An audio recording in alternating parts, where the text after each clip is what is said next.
A gente come todo dia, mas será que paramos para pensar na odisseia incrível que a comida faz dentro do nosso corpo? Pois é uma jornada que pode levar mais de 24 horas, transformando um prato de comida no combustível que nos mantém de pé. Vamos embarcar juntos nessa aventura e desvendar cada etapa desse processo que é, sinceramente, fascinante. Olha só, esse aqui é o nosso mapa. A aventura toda começa na boca, claro. Desce pela faringe, esôfago e faz uma parada bem importante no estômago. Depois, a viagem segue por um caminho longo e cheio de curvas pelos intestinos e ainda conta com a ajuda de órgãos parceiros, tipo o fígado, a vesícula biliar e o pâncreas. Eles garantem que tudinho mesmo, seja aproveitado ao máximo. E para essa jornada toda dar certo, nosso corpo tem tipo 4 superpoderes. Primeiro, a motilidade, que empurra o alimento para frente com uma força impressionante. Depois, a secreção, que libera um monte de líquidos e enzimas mágicas para dissolver tudo. Aí vem a digestão, que quebra as moléculas em pedacinhos minúsculos. E por fim, a absorção, que captura esses nutrientes e manda para onde o corpo está precisando. Tudo pronto para a aventura? Nosso roteiro é esse aqui. Vamos acompanhar o alimento desde a primeira mordida, passando pela verdadeira batedeira, que é o estômago, pela autoestrada de nutrientes do intestino delgado, até chegar na reta final, lá no intestino grosso. No fim, a gente vai entender direitinho como um simples prato de comida vira a energia que nos move. E o ponto de partida é exatamente onde se imagina, a boca. Mas olha, não se engane, a digestão não perde um segundo. Ela começa já na primeira mordida, com uma equipe de especialistas pronta para entrar em ação. Na boca, a mágica acontece em 2 frentes. De um lado, a força bruta. Os dentes entram em cena para cortar, rasgar e triturar, já preparando o terreno. Ao mesmo tempo, a língua, que nem um especialista, faz a análise sensorial, identificando os sabores e misturando tudo com a saliva, que vem de um trio de glândulas. É aqui que a química entra com tudo. Enquanto os dentes fazem um trabalho pesado, a saliva solta sua arma secreta, a pitialina.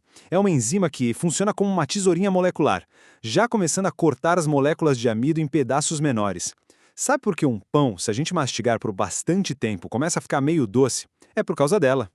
Depois dessa primeira parada, o bolo alimentar pega um elevador rápido pelo esôfago, é empurrado por ondas musculares e chega no próximo destino, o estômago. Pense nele como uma batedeira industrial, sabe? Pronta para misturar e transformar tudo que aparece por lá. O estômago é tipo uma sala de segurança máxima, com 2 portões super bem vigiados. O primeiro, na entrada, impede que o ácido volte para o esôfago. É ele que evita aquela queimação chata ou refluxo. O segundo portão, lá na saída, libera a comida já processada aos pouquinhos para não sobrecarregar a próxima etapa. E não pense que o estômago é só um saco muscular, não. Ele é uma verdadeira usina química. Produz, em média, 3 litros de suco gástrico por dia. É um líquido tão ácido que poderia causar um estrago. Mas, por sorte, a parede do estômago tem uma camada de muco super protetora que impede que ele se autodigera. Depois de algumas horas nesse banho de ácido e de ser chacoalhada para todo lado, o bolo alimentar vira uma pasta chamada quimo. E é também no estômago que um hormônio chamado grelina é produzido quando ele está vazio. É ele que manda o sinal para o cérebro avisando: "Ei, tô com fome".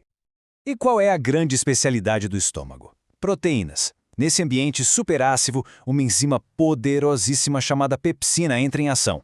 Ela vai quebrando as moléculas gigantes de proteína em pedaços menores, como se estivesse desmontando um colar de pérolas, uma por uma.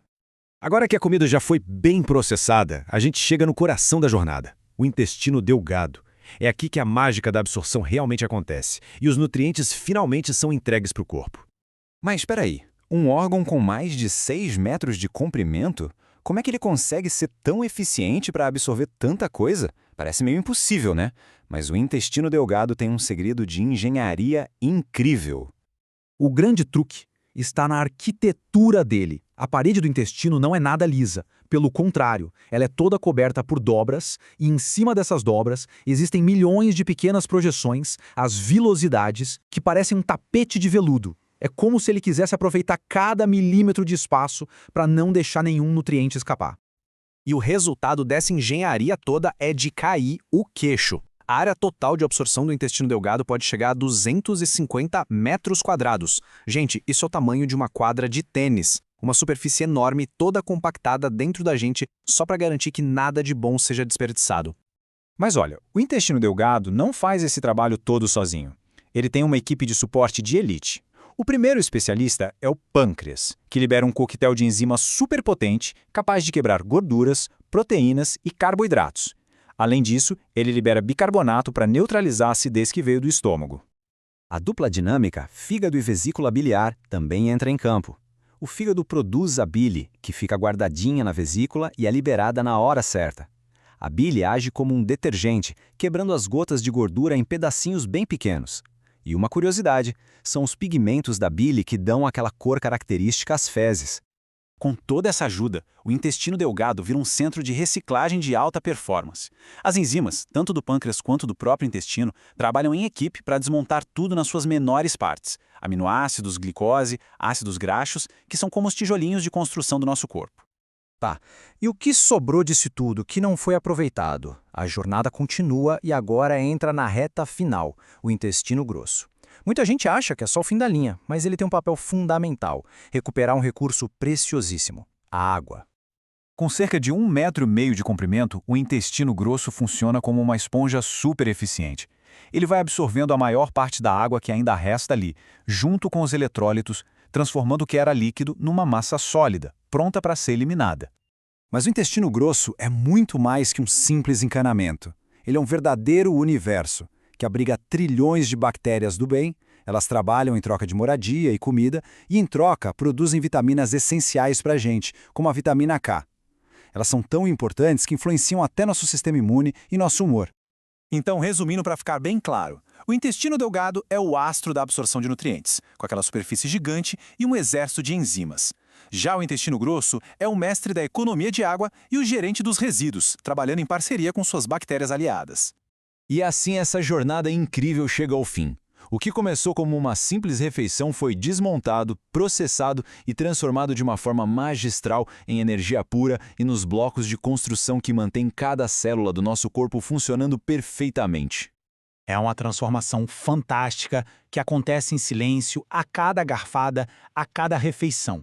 E isso nos leva a uma reflexão importante, né? Como é que estamos escolhendo cuidar dessa máquina perfeita que é o nosso corpo? A escolha do combustível, sem dúvida, faz toda a diferença.